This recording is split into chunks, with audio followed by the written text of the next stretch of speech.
Apple, de l'ordinateur de garage à l'icône du luxe mondial.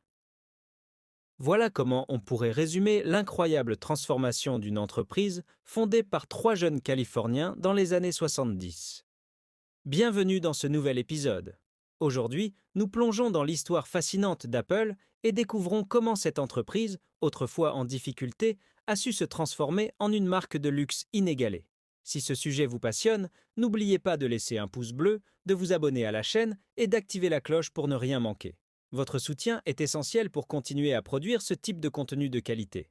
Alors, installez-vous confortablement et commençons. Apple n'est pas devenu une marque de luxe par hasard. Tout a été méticuleusement pensé. Son design, son marketing, son expérience utilisateur, son écosystème. C'est une stratégie qui s'est affinée sur des décennies, marquée par des triomphes, des échecs, des visions révolutionnaires et un leader mythique, Steve Jobs. Nous allons plonger dans l'histoire fascinante d'Apple, décortiquer ses étapes clés et, surtout, comprendre comment elle est devenue bien plus qu'une simple marque technologique. Apple, fondée en 1976 par Steve Jobs, Steve Wozniak et Ronald Wayne, a démarré dans un petit garage à Cupertino, en Californie. À cette époque, l'idée de rendre l'informatique accessible à tout un chacun était encore une vision. Steve Jobs, avec son charisme et sa vision unique, a su convaincre Wozniak, un génie de l'électronique, de l'aider à créer le premier ordinateur personnel. L'Apple I. Bien que rudimentaire, l'Apple I a posé les bases d'une révolution informatique qui allait bouleverser le monde entier. Mais cette première innovation n'était encore qu'un début modeste pour Apple, qui n'était alors qu'une petite entreprise parmi tant d'autres dans la Silicon Valley. Ce produit a été un premier jalon important dans la révolution de l'informatique personnelle. Seulement 200 unités de l'Apple I ont été produites et mises en vente en 1976 au prix de 650 $ l'unité, ce qui, ajusté à l'inflation, reste assez abordable pour l'époque. Bien que l'Apple I n'ait pas été un best-seller à proprement parler, il a permis à Apple de se faire un nom et d'initier l'aventure qui allait mener la marque vers la gloire. En 1977, Apple fait une percée majeure avec l'Apple II, un véritable succès commercial. Le design de l'Apple II, avec son boîtier en plastique beige et sa capacité à afficher des graphiques couleurs, a été une première dans l'histoire des ordinateurs personnels.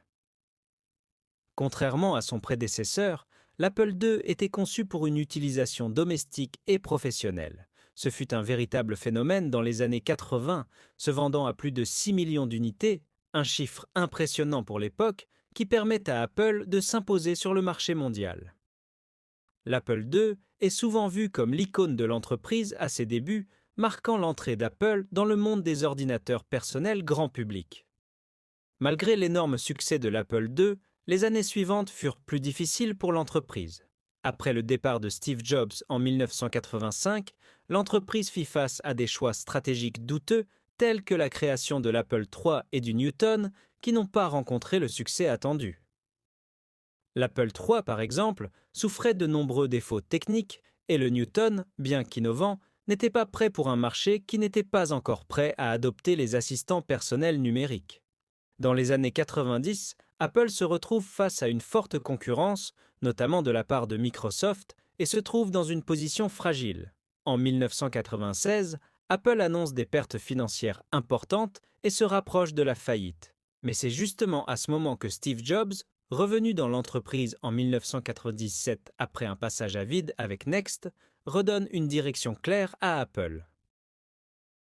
Lorsqu'en 1997, Jonathan Ive rejoint Apple en tant que designer industriel, il allait devenir l'architecte du style Apple. Ses designs minimalistes, esthétiques et innovants ont été des facteurs déterminants de la renaissance de la marque. Le iMac G3, lancé à l'époque, en est l'exemple parfait. Un design révolutionnaire, à la fois transparent et coloré, qui allait marquer une époque. Ce produit ne fut pas seulement un succès esthétique, mais aussi commercial, permettant à Apple de retrouver une certaine stabilité financière.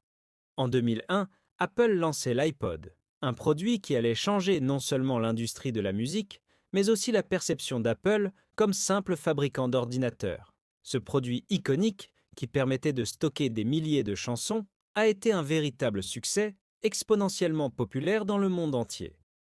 L'iPod a été le point de départ de l'évolution d'Apple vers une marque haut de gamme. Grâce à sa simplicité d'utilisation et son design élégant, l'iPod est devenu un symbole de statut social, un produit à la fois technologique et esthétique. Les premiers modèles d'iPod étaient non seulement performants, mais aussi des objets de désir. Ce tournant a marqué un avant et un après pour Apple, qui allait désormais proposer des produits ayant une cote de luxe, accessible seulement à ceux qui pouvaient se permettre des prix plus élevés. En 2007, Apple lança l'iPhone, un produit qui allait bouleverser le monde de la technologie et consacrer l'entreprise en tant que marque de luxe. L'iPhone n'était pas simplement un téléphone, c'était un objet de désir, une révolution technologique et un symbole de statut social. Apple n'a pas seulement vendu un produit, mais a réussi à faire de l'iPhone un style de vie, où l'aspect esthétique et l'expérience utilisateur étaient primordiaux. L'iPhone est rapidement devenu un objet de luxe en raison de son design raffiné et de sa fonctionnalité haut de gamme. En 2015, Apple fait un autre grand pas en avant avec le lancement de l'Apple Watch. Cette montre connectée a été proposée en édition limitée en or à des prix atteignant 18 000 $. Ce produit, en plus de ses fonctionnalités technologiques avancées, s'est vu attribuer des connotations de luxe exclusif, marquant l'entrée d'Apple dans le domaine du luxe pur. Et voilà, nous venons de parcourir ensemble l'histoire fascinante d'Apple en explorant les éléments clés qui ont contribué à son succès fulgurant. Mais ce n'est que le début. Dans la deuxième partie, nous allons plonger encore plus en profondeur pour analyser les aspects spécifiques qui font d'Apple une véritable marque de luxe aujourd'hui. Croyez-moi, cette suite sera encore plus captivante. Alors, si cette vidéo vous a plu, n'hésitez pas à lâcher un pouce bleu, à vous abonner pour ne rien manquer et à activer la cloche pour être averti dès que la deuxième partie sera en ligne. Merci pour votre soutien et je vous dis à très vite pour la suite.